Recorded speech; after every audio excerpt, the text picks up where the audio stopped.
Hi, I'm Ivan Zoot. I'm the Director of Education and Training with the Andis Company, and welcome to another edition of Andis Tooltips on the Web. Recently, we've had quite a few questions about how to change blades on clippers, so we thought we'd spend just a few minutes with different clipper types, different blade types, covering the how to change blades on a clipper information. Thanks for watching.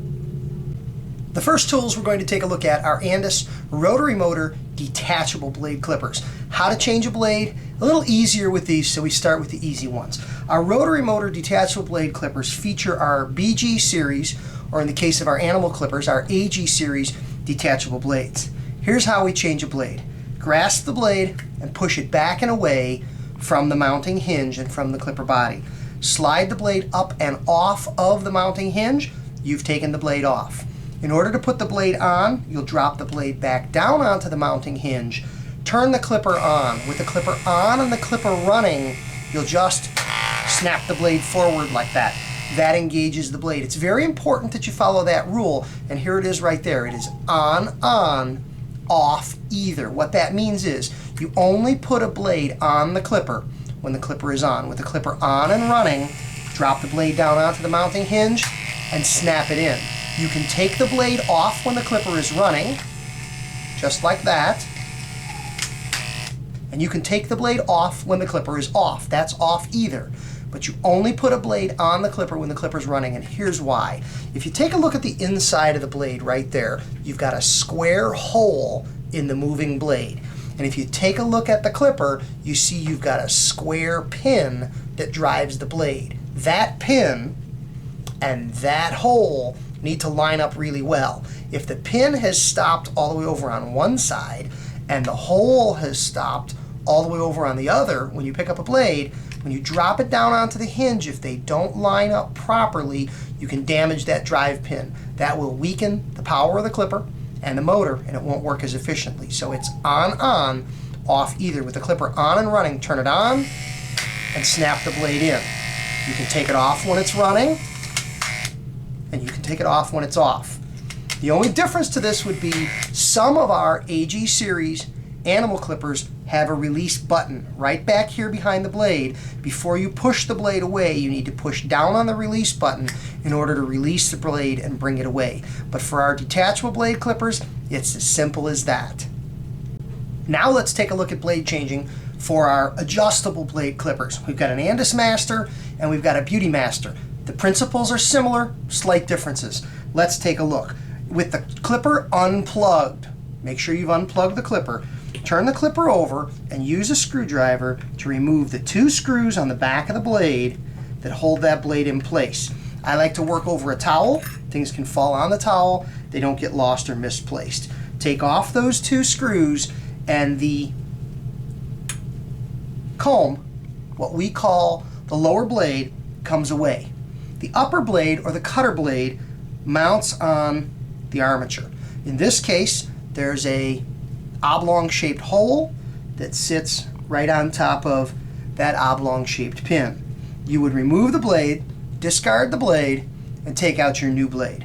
You'll set the cutter blade, the lower blade, in place on the armature. You'll set the upper blade in place, and you will replace the screws. Now, the secret here is don't tighten the screws all the way. Just put the screws in enough to hold the blade in place. Secure the blade, but not too tight. This gives you the ability to wiggle the blade. With the lever up in the 000 close or closed position, sight along the blade edge sideways to confirm that the blade is lined up where you want it. You want to make sure that the cutter blade is parallel to the non-moving blade, yet sitting just behind it. Now we're going to do what we call walking the screws. The idea here is if I tighten one screw all the way down to the bottom, when it gets to the bottom and applies pressure on the blade, it will force the blade to twist in the direction of rotation of the screw, and you'll check the blade and the blade will appear crooked. So instead what we're going to do is we're going to walk the screws, which is tighten one, tighten the other, tighten one, tighten the other. Little by little you walk them down to the bottom till the screws bottom out, but before they seat completely tight. We're going to make one last check of the blade to confirm that the blade is parallel. If the blade is off by just a little bit, I will use the handle of the screwdriver to tap lightly on the blade one direction or another to get it right where I want it. When I'm sure it's there and the screws are to the bottom, I'll make one last tightening of the screws, and I'll check one last time to confirm that the blade is parallel where I want it. So remove the screws, remove the lower blade, remove the upper blade, reinstall the upper, reinstall the lower, walk your screws down, check your alignment, and then tighten up and you're ready to go. In the case of the Andis Master, the process is similar. I'm going to come in, I'm going to take these two screws out, and I'll show you the slight difference. Two screws come away, and the lower blade comes away, and then the upper blade sits on the armature. The difference here is the armature fork is split, and there are two sides or ears on the yoke that mounts on there. What you do is you put it on one side and you snap it over to the other. Put it on one side and move it over to the other, and it'll snap on securely. Then you'll simply replace the blade in the same manner that you did with the other adjustable blade clipper. Tighten the screws down, but don't tighten them all the way. You'll check for blade alignment, you'll walk your screws down, and then you'll make your last tightening, and you've changed the blade on your adjustable blade clipper. Now let's take a look at changing blades on trimmers. We have an Andis T-outliner and a Styliner 2. Again, with the tools unplugged and turned off, we're going to turn the tool over, and with the smaller Phillips screwdriver, we're going to loosen the blade screws. We're going to remove those screws. They're a little bit longer than the screws were on our adjustable blade clipper, so it takes a little longer to back them out all the way. When those two screws come away, the blade comes away together. The upper blade and the lower blade come together as a unit. The upper blade sits on the lower blade, positioned by way of the T-guide on the back there. You'll take your new blade out of a package. We're just going to reinstall this one. You're going to set it on the trimmer. Notice the nylon ball on the armature pin on your T-outliner should sit in the center of the oval hole that is located on the upper blade on your T-outliner blade. We're going to set that down. Okay, we're going to tip that towards the camera just a little bit. Now these screws are small, they're hard to get, so I like to hold them together with the screwdriver like that.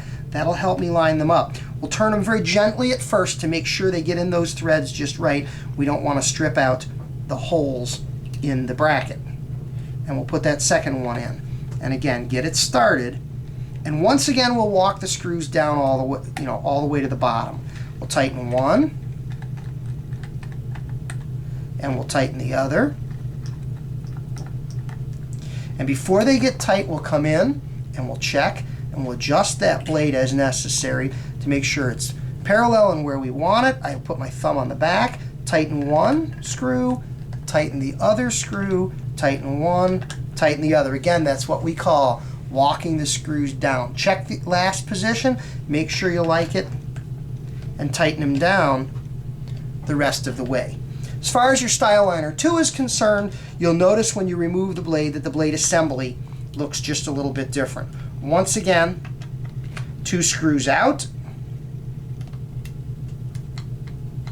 and the blade comes away. The difference this time is rather than just having the cutter blade or the upper blade sitting on the lower blade, this one is held in place by the spring bracket that not only positions it, but also maintains blade tension. That blade will come away as a unit. You'll take your new one as a unit as well. And again, positioning is different because the armature and pin look different on this tool compared to your T-outliner. You'll slip it down in place, you'll line up the holes, and you'll reinstall the screws. That will cover blade changing on your trimmer, your T-outliner, and your Styliner 2. Thanks for watching this episode of Andis Tool Tips on the Web. For more information about these and other great Andis products, you know where to go. It's andis.com on the web. And don't forget to follow us on Facebook and follow us on Twitter. Up-to-the-minute information all the time from the Andis Company, just the way you like it. Thanks, and have a great day.